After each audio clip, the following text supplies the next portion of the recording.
What it do? Bedtime crew. Hey man, listen, today I just finished live streaming doing UFC 305. The main event just wrapped up. Dricus du Plessis just gaslit his way to a submission victory in the main event. I also want to address all my fans that have DM'd me, reached out to me. Yo, Bedtime, how you feeling after the KO? Sorry that you lost, all that stuff. Guys, I'm doing okay after my loss to Kai Kara-France. It happens to the best of us.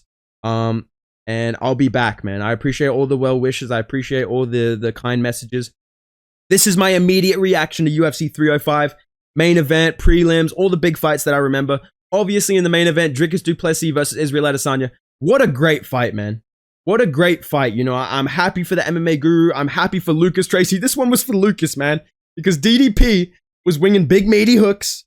He was missing. He was getting pieced up to the body. He was having a competitive scrap back and forth with Israel Adesanya. Entertaining fight. Respects to Izzy for the performance that he put on. He came out and tried his best to win that fight. But Dricus du Plessis, I misread the script. He literally decided in round 4 that it was too close. He hurt Izzy on the feet. Followed him up with the back take. Beautiful transition from the neck crank to the rear naked choke under the chin. It was a great submission by a DDP. There's no shame on Israel Adesanya's name for the way that he fought in this fight and the performance that he put on, and losing to Dricus du Plessis. Dricus is just like he genuinely has plot armor. Like, there is no other way to describe the way that this man fights. He could be having a close fight that I'm watching live going, this might be 3-1 Izzy if this round keeps going. Like, this could be a Izzy like decision. Like, he's starting to take over. He might get a late TKO.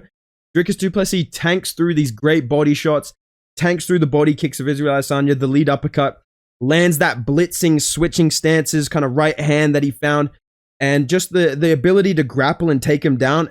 Yeah, he showed a lot of skill in that finish. And I think Dricus du Plessis deserves a lot of respect for pulling through that kind of fight, because I feel like a lot of people that picked DDP were feeling that it would be a manhandling, like it would be a Izzy looks like shit. And when I picked Izzy, I thought it would be one of those things where Dricus looked like shit. So I was very happy with the war that we got in the main event. It was very entertaining. I'd love to see what happens next with Hamza and Whitaker, because honestly, after that fight, like, how can you honestly care about Strickland versus du Plessis 2 after seeing that? Like, seeing Izzy like go out there, give an absolute war, and get finished by Dricus. Like, how can you honestly want to see Dricus fight somebody new again? I want to see him fight fucking Hamza, dude.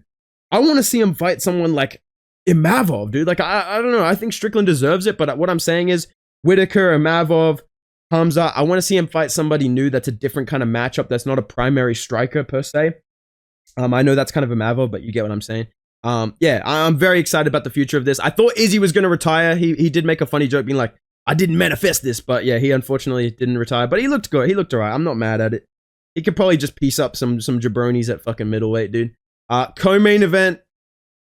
CGI is getting crazy these days, man. Dude, why did it have to be Urseg, bro?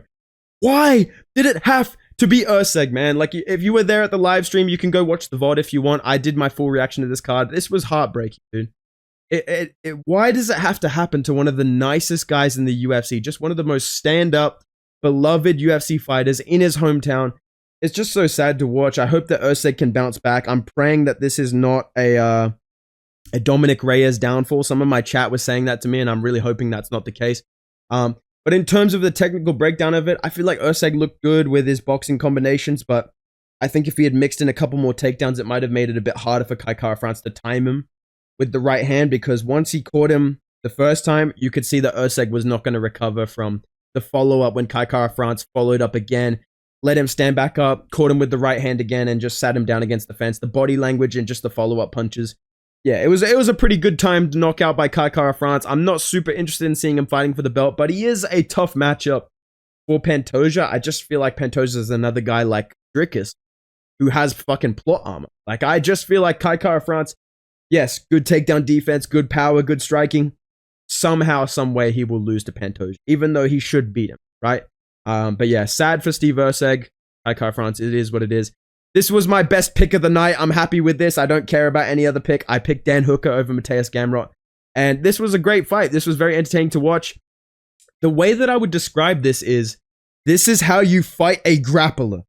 This is how you fight a grappler by constantly threatening submissions, causing damage with the elbows.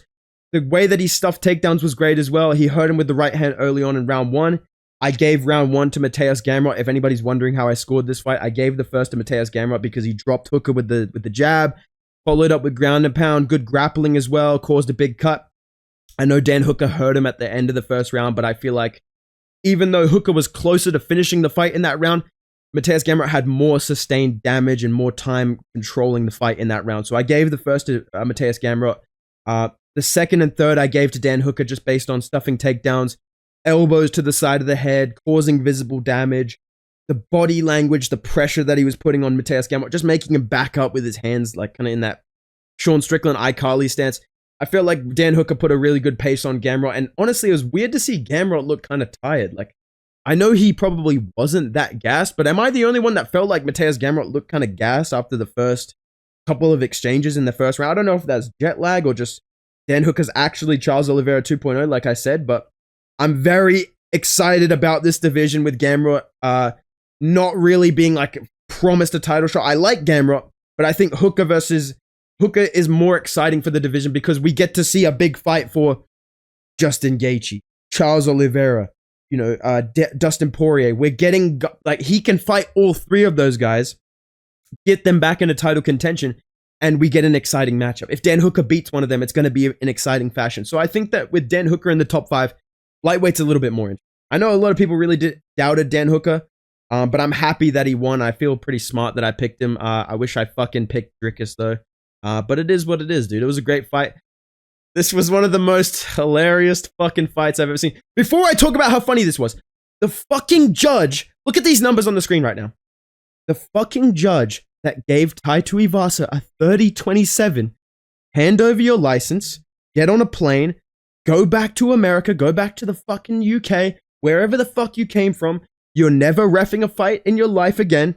You're never allowed, you're not even, fuck judging a fight. You're not allowed to watch UFC anymore, bro. You are officially banned from watching the sport if you scored that for Tai Tuivasa. Because what I saw was Tai Tuivasa, low on sugar, no Taco Bell in the system, no Baja Blast in the system, getting pieced up by Jairzinho Rozenstruik. And the thing about Rozenstruik is he's like funny. I know he's kind of memeable. He actually looked good in this fight. Am I crazy that he looked better than Cyril Gane against Tai Tuivasa? He looked more impressive against Tai Tuivasa, who's on the edge of his career, like, has to win this fight, make or break. He did look pretty tentative, but he didn't look as washed or as out of shape as he has in other fights. He looked like he came in ready for a fight. And Jairzinho Rozenstruik schooled him, dude. Like, Rozenstruik dead-ass schooled him. I think he looked really good in this matchup, and I'd love to see Jairzinho Rozenstruik fight a top 7, top 8 guy. I'm going to talk about fights to make tomorrow. I'm also going to be making a 307 video for anybody wondering. But yeah, Jairzinho Rozenstruik schooled this dude. Tai Tuivasa, man. Get ready to learn fucking Chinese, buddy. Speaking of which, Leech, bro. Oh, man, the Leech, dude. I picked Carlos Prates, if anybody's wondering, but I'm just here to say I'm here for you guys. Okay, I know that we lost a lot of great soldiers recently. Tony Ferguson, Lucas Tracy, Li Jingliang, Steve Erceg. It's tough, man. It's tough out here to be a fight fan. Watching Li Jingliang get slumped was so bad, but on the flip side, I guess, or on the bright side, Carlos Prates, very impressive performance.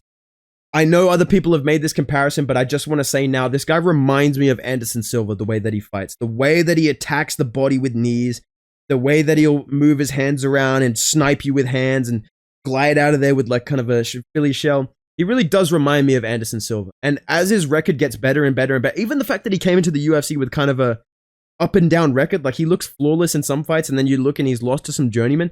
He really does remind me of Anderson Silva. I know he's a bit older, but I think he has a lot of potential at welterweight. And I'd love to see him fight somebody cool like Randy Brown, or honestly, it should be him fighting Jeff Neal instead of RDA, but it is what it is. Carlos Prates, very impressive performance to look out for. If you haven't seen him fight before or you don't really know much about him, he's a guy that you should be like pretending to be a big fan of. If you're like a casual like me, dude, you should be at the fucking function. Oh, dude, Carlos Prates is a problem, man. That's how you sound like a real hardcore. So if anybody was wondering who to kind of fake glaze, get on the Carlos Prates hype train, in my opinion.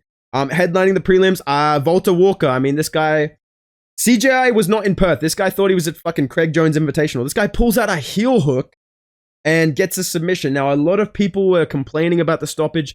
Junior Tafa was very upset with the stoppage. I'm not mad at it at all. Okay, and that's not because I picked Volta Walker to blob Junior Tafa viciously, which is what occurred. If you fight MMA in Australia specifically, I don't know about other, commissions or whatever, but I know in Australia, referees will tell you in the back, if you make a noise that sounds like something's broken or injured, I'm going to stop the fight and help. You know what I mean? If you make a noise that sounds like a verbal tap, I will end the fight. You know what I mean?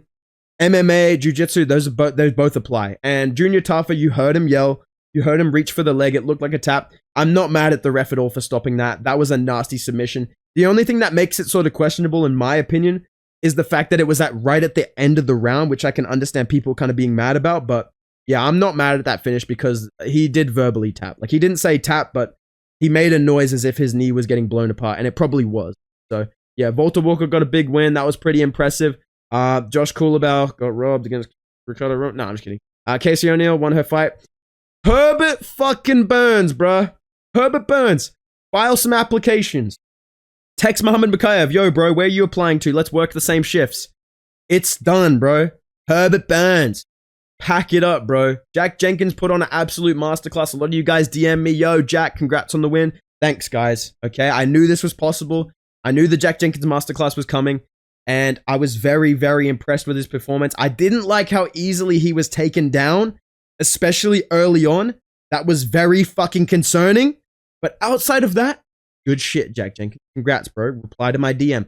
Other than that, nothing else really exciting happened. But yeah, great main event. My overall summary, I would say the card was like a 6 out of 10, maybe a 5.5 out of 10.